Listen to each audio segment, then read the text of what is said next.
Hi there, this is Hope Jakobsen, and I'm going to be covering Learning Plan 1 this week. So, just wanted to start out in the learning plan. Competencies: analyze the market research process, identify secondary data sources. So, to go along with that, I had created a Google form about the LTC cafeteria. So I have only had 8 responses, but this form is still active, so I'm hoping to get some more data out of it and send it to everyone that is in our class currently. I just wanted to get a feel for how everyone at LTC feels about the products that we currently have and if they'd like to see any changes.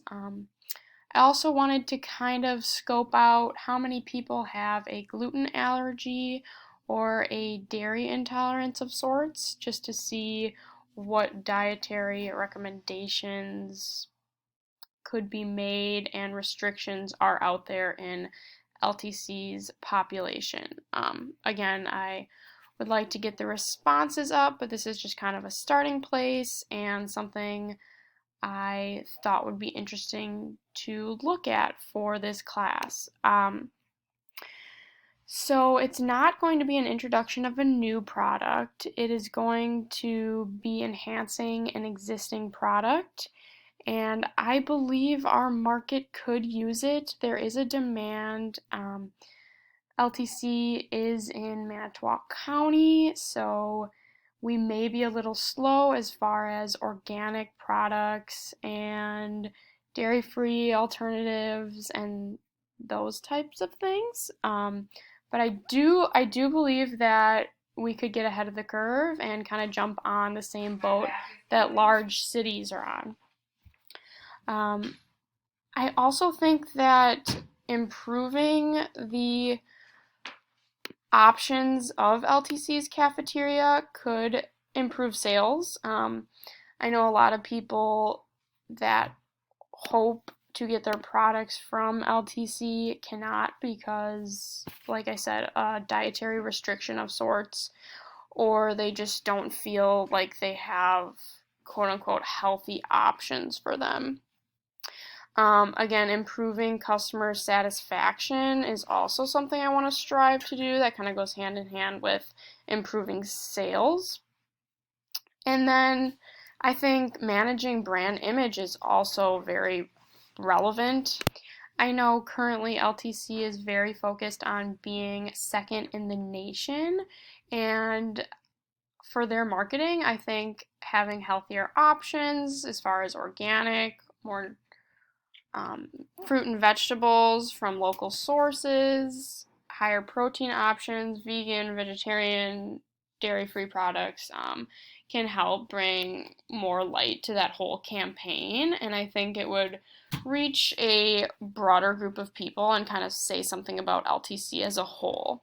So I'm just going to go over the questions that I asked in my Google form for LTC Cafeteria. So, do you purchase food and or beverages from LTC Cafeteria?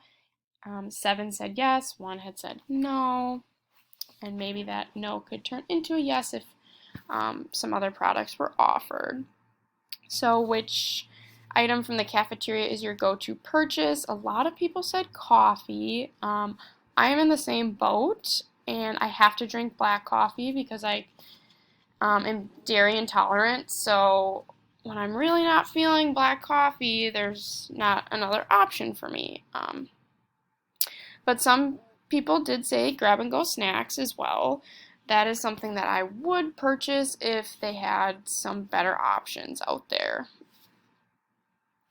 So, do you or someone you know have a gluten allergy / intolerance? 6 people had said yes. Do you or someone you know have a dairy intolerance or allergy? 5 yes, 3 no, still majority.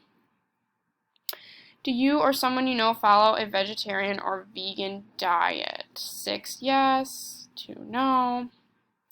And then which of the following health-conscious foods would you like to see in the LTC cafeteria? And they were able to select multiple. So fruits was a big one. We do have bananas and oranges, but a lot of times the quality is lacking, I feel like, on those products. 2 people said salmon. I'm not a huge fish lover myself, but I know I should eat it more often than I do.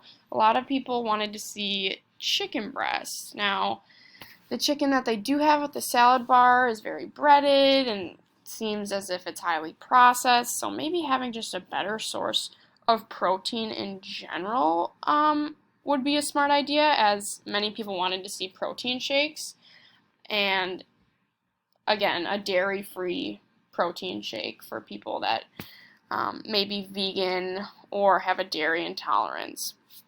Assorted nuts, another great source of protein, especially if you're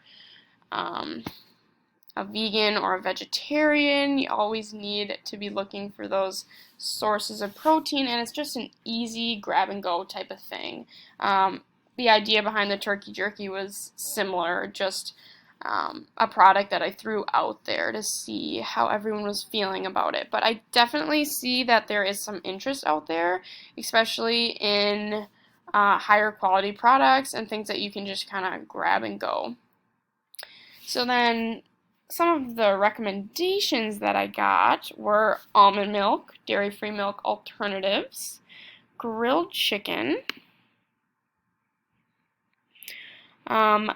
more non-fried options, so grilled chicken that you could put on a salad, or even pre-packaged salads, which Mary had stated it could be less expensive than the salad bar and less prone to germs, which I think is a really great point that she brought up. So just want to wrap up here before this becomes too lengthy. So I had kind of been looking at CSAs. So a CSA is a community-supported agriculture group. They do have a lot around the Sheboygan County area as well as Manitowoc County. So that would definitely be an option as far as seasonal produce that we would get directly from a farmer. Additionally, I have been working with Ashley Holly, and she offers a lot of great support as far as her individual website. She has great ideas as far as meal prep and meal ideas. You don't have to work with her to read any of these things. It's just her free blog that she puts out, and she also has a connection with a local CSA. So again, combining all of these resources, I think would be really awesome and would work great for LTC. And if there's enough interest there, I think it would be worth it for someone at LTC to take a look at this research in general and maybe be willing to make a small change, whether that is giving vegetarians more options or providing dairy-free alternatives as well. If you could just let me know if there's anything else that I could add to this, that would be great, or where I should go moving forward. Thank you.